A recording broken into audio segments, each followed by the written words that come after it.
Ideal Protein is a doctor-designed, coach-led ketogenic weight loss protocol that uses food as medicine to empower you to lose weight and live your healthiest life.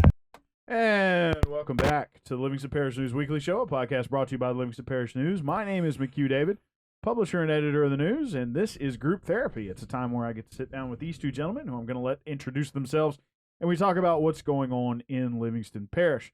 Today, we're going to start on the viewer's left. Hey, this is Rob DeArmond, sports editor with the Livingston Parish News.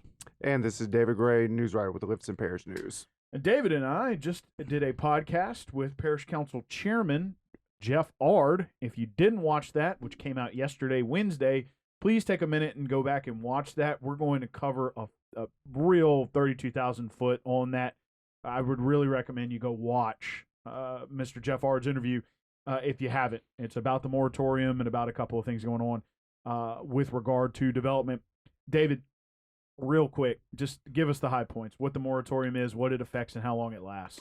Okay, yeah, so that was in the marathon of a meeting last week, a 4-hour meeting that they finally approved or passed a moratorium. At first, some of the councilmen wanted it for 12 months. It got voted or amended down to 60 days with a 30-day extension if necessary, and it affects all development in the parish minus like some very minor family stuff, like, you know, if a parent wants to build a house for, you know, their children on their land, they could do that. But I mean, pretty much everything else is out the question now. This doesn't stop development that's already in progress, doesn't even stop developments that have already submitted plans and have, you know, started the process of you know, all their, you know, stuff approved. Like, it doesn't really affect those. It just affects, for the next 60 days, they're basically not going to accept any new plans or stuff like that until they have these other ordinances in place, which that was the point of the moratorium, was to give them time to put the ordinances that they've been working on for, you know, the last, you know, however many months, to get these ordinances in place so that when they lift the moratorium, then, you know, these new developments, you know, residential, commercial, everything will have to abide by these new ordinances that they're going to be voting on. Should be in the first week of meeting of June. So we'll see. But yeah, that should be a long meeting. But yeah, that's your quick bullet point info on the moratorium. Oh, and Siri had a suggestion too. Yeah, she didn't understand. She did not understand what is going on at the parish council. So yeah, please go back, take a look at that. You can watch that on our Facebook page or at www.livingstonparishnews.com/podcast. We're going to jump over to Rob real quick. We're going to come back to David. Rob, kind of a real nail biter in the semis between Doyle and Springfield, and then unfortunately Doyle in state championship Rose Pine just couldn't get anything to go their way. Let's talk about that sort of inter-parish matchup. A lot of drama between Springfield and Doyle in the semifinal. It's we talked about it going in. They played two great games during the course of the regular season, and you got exactly the same thing in the semifinal. Like I said in my story, it's a shame that one of these teams had to lose at this point in this type of game. It winds up 4-2. Doyle winds up beating Springfield.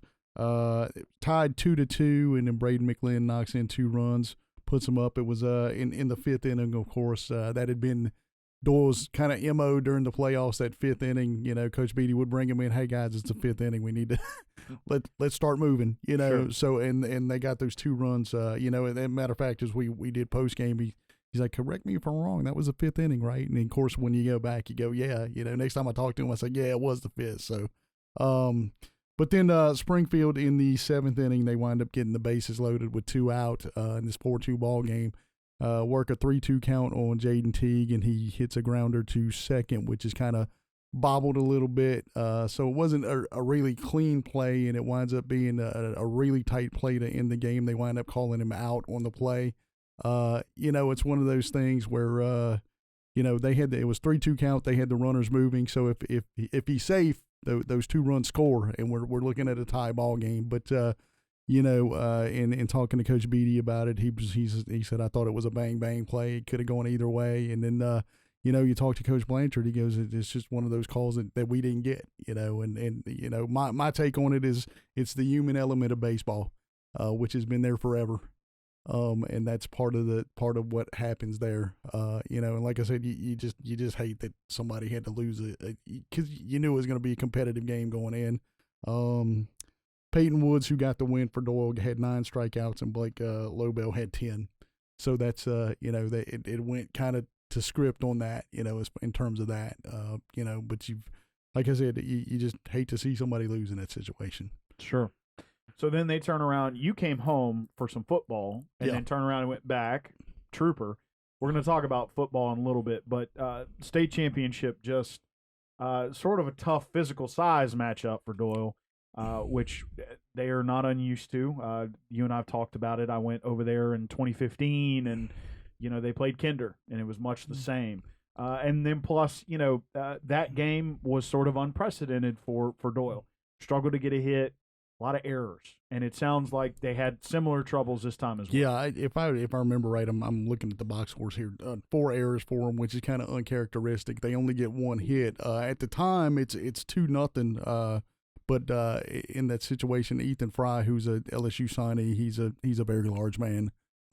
He comes up to bat twice with the bases loaded. So we're in the press box. We're kind of okay. What do you do in this situation? Do you pitch to him or you just let him go? And then, I think in the first inning, if I remember right, it was a ground ball and winds up being an error and scores 2 runs. And then the next time he comes up with the bases loaded, and I think it was a triple, and he cleared them. So it's just a situation, where you kind of decide what you're going to do. And then, but when they've got that 2-0, they're up 2-0, and then Braden McLean comes up with a triple, I think to lead off the next inning. And at that point, it's like, okay, maybe this is it. And, just couldn't. That was the only hit. They just couldn't get anything going there, and 4 errors, which is uncharacteristic. Like I said, that's it winds up being 11-0. I think if I remember right, that would be the 3rd straight runner-up finish for Doyle, not counting that COVID year. So still plenty to build on. And it's you can't say this is not something that they're not used to. They've kind of established. Like Coach Beatty said, is like when you come here, that's kind of the expectation. That's the way we coach, and that's the way we try to plan things, is that, hey, we're going to be playing on that last day of the season. And that's kind of what he harped on. They got nothing to be ashamed of. And, he kind of said that if you would have asked me at mid-season if we would have been here, I probably would have told you no. So, that's a credit to them for working their tails off and getting there. Sure. So we're going to jump back over to David, but thank you for that update, Rob. Sure. Excuse me. Sorry about that, folks. So, David, a couple of news items to discuss. But first and foremost, do want to talk about real quick. You were on hand, and it was your feature for this week. Sergeant promoted. Nick Touye was laid to rest at Evergreen Memorial Park. You caught the first part of sort of the memorial session for that day, and then you caught him at the end when they brought him to Evergreen. Tell us about the what was said, the emotion of that day. Very, very tough day, but I think a lot of people were also happy that he could rest. Yeah, no, it was a long day. It started at Healing Place Church in Baton Rouge, and the procession went from there down Highland to Airline, then from Airline down to I-12, and then from I-12 to Evergreen. And I mean, it was a good 40-ish, 60-minute drive from there, just because you have so many vehicles. I mean, God, I think I heard there was like 700 law enforcement vehicles or something. I mean, it was just an insane amount. You had flags displayed over the highways. You had multiple speakers. John Bell Edwards spoke. Sid Gotro spoke. Marcus Smith, a state police trooper, spoke, and just kind of all talking about their memories of Nick. One of the things that Sheriff Sid Gotro said, he could remember Nick. He was always someone volunteering for parades, because he was just like, apparently motormen, they just have this desire to always be on their motorcycles no matter what. And so Nick Touye would always volunteer to escort parades and that sort of thing. And one parade, Sid could remember Nick Touye giving his grandchildren a ride around the park on them, just having fun. And that's just kind of how it's kind of like, to me, embodies sort of how Nick was, just a fun-loving guy, a guy who loved to help others. Marcus Smith talked about how Nick was very involved with St. Jude through the Dream Day Foundation and the Fishing Galore program, I think it's called, where they would raise money to basically help St. Jude patients be able to, have this big fishing rodeo day. And how Nick Toulier always volunteered every year. He always sold the most raffle tickets every year, and he always spent, that entire day of the fishing rodeo escorting patients and their families back and forth on his motorcycle. Just something he looked forward to, and just kind of just embodied what a public servant should be. And that's sort of the message that everybody wanted to reiterate. To there was hundreds of people in the service, there was hundreds of people lining the processions, and there was hundreds at the when his body was finally laid to rest. And like you said, he received that promotion to sergeant. Very fitting tribute to Nick Toulier. And I know that they're going to name the East Baton Rouge Sheriff's Office, where he worked, they're going to name an award after him. Dennis Springs Kiwanis Club named an award after him that was given out last week. So yeah, I mean, last week was a pretty emotional week dealing with the effects of Nick Toulier's passing. But like you said, now he's been able to get some peace or rest now, but it's going to be a long road for the family, that's for sure. Sure. So we're going to come back to you, but real quick, sales taxes continue to just sort of skyrocket. Give us an update on that real quick. I guess the best way to say it is pretty quickly is through 10 months this year, the parish has collected $6.5 million less than what was collected through all of last year. So based on the rates it's going at now, sales taxes this year will be about $18 million more. It could be even more than that, just based on the trends of the last couple of years. June and July, typically the last couple of years have brought in more than that year's average. So it could be even more than that. So that's basically it, that we're in this month of, what are we in, May? Yeah, May. This month of May, we will exceed last year's total sales tax collections. And like you said, we might be 18 to 20 million more than what was collected all of last year.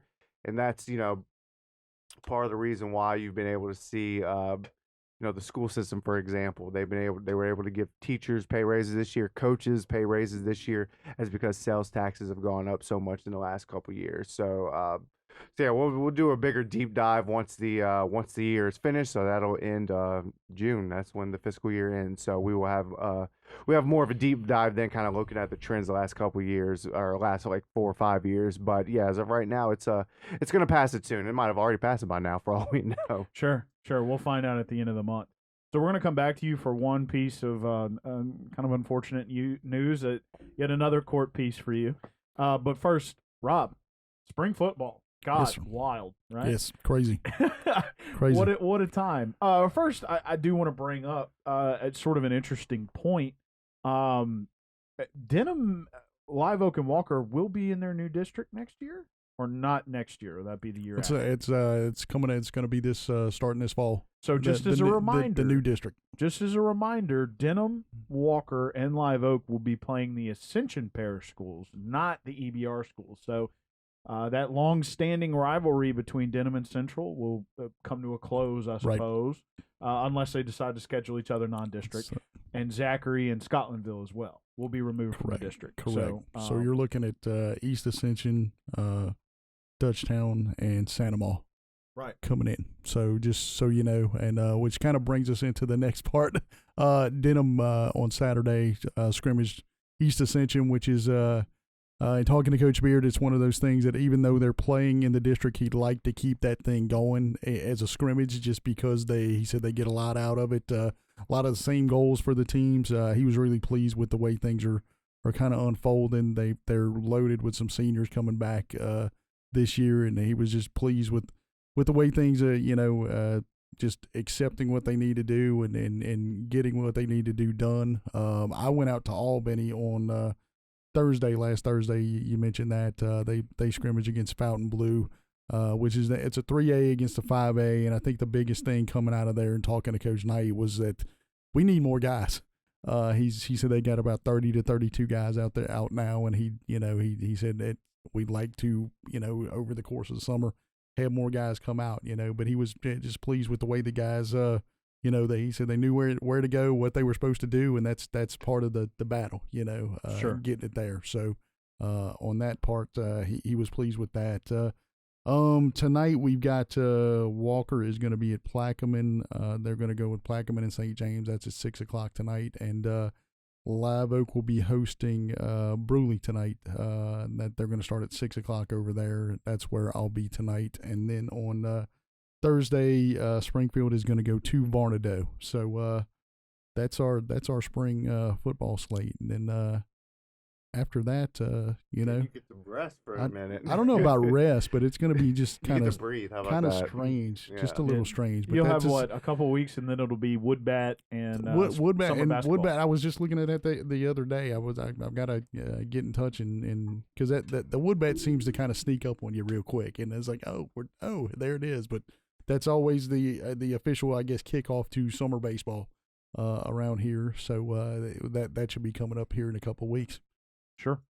So, okay, moving over to,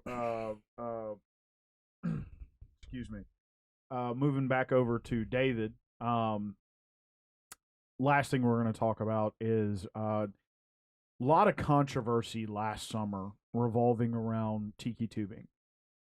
That has come to a head recently with a lawsuit filed on top of the fact that the owner was arrested for... Well, I'm going to let you talk about it. Yeah. So, let's start with the arrest. Yeah, so the arrest was Monday morning. John 466 of Denham Springs. He's the owner of Tiki Tubing in Denham, which, like you said, there was a lot of it's faced some criticism the last couple of years, just with the amount of there was a couple people died last summer, and then there was dozens that had to be rescued.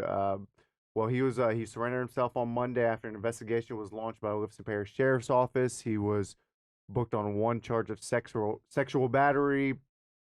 This followed a complaint that involved a juvenile victim. So, we're gonna wait to. That's pretty much all the Sheriff's Office was at liberty to say at the time of his arrest. So we'll wait to get more information on that. But then, 3 days before that, actually, Tiki Tubin was named the defendant in a lawsuit filed in federal court. This is from the family of Keith Hilliard, who died last summer, at 53 years old, Father's Day weekend.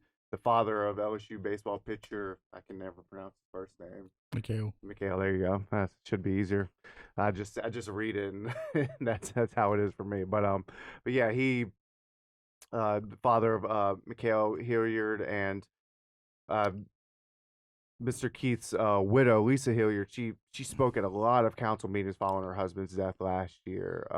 She really was, one of the reasons you could say why the Livingston Parish Council adopted safety ordinances that, required things such as vests, instructional videos, increased signage on waterways to alert people of danger zones. She was really one of the biggest advocates for it. I'm friends with her on Facebook. I see her post. She still talks about that stuff, regularly, and so you could say she made a difference. But now the family has filed a lawsuit against Tiki Tubing, claiming, seeking damages, and their biggest frustrations and stuff that she expressed many times last year was the fact that, in her words, they weren't really given a chance that day. She said she called about life vests, telling them her husband couldn't swim. She was told by the representative from Tiki Tubing that the water is shallow enough to where if you fall off, you could stand up. She was also told that they only provided life vests to children and not adults. So these are the sort of things that were going to be taken care of in the ordinance that she, helped advocate for, that, businesses like Tiki Tubing would have to make life vests available. Now it would be up to the person whether or not they wanted to wear one. But in the case of the Hilliard family, it seemed like had that been available, they would have taken advantage of that. So, that the So, like I said, the lawsuit was filed on Friday. That's just the first step. So this will be a process. And then, with the other investigation going into that's separate from the criminal charge that he was arrested for on Monday. But just kind of both, hit him one after the other this last week.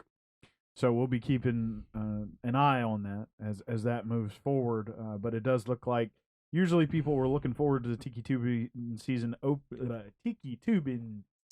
opening. Yeah. That's a lot of INGs in there. But it does not look like that's going to be the case this summer. At least so far, we haven't heard anything. So, gentlemen, thank you for taking the time. Thanks for hitting the microphone. Yep. Jeez. Ready to go, huh? Is this thing on? Yeah.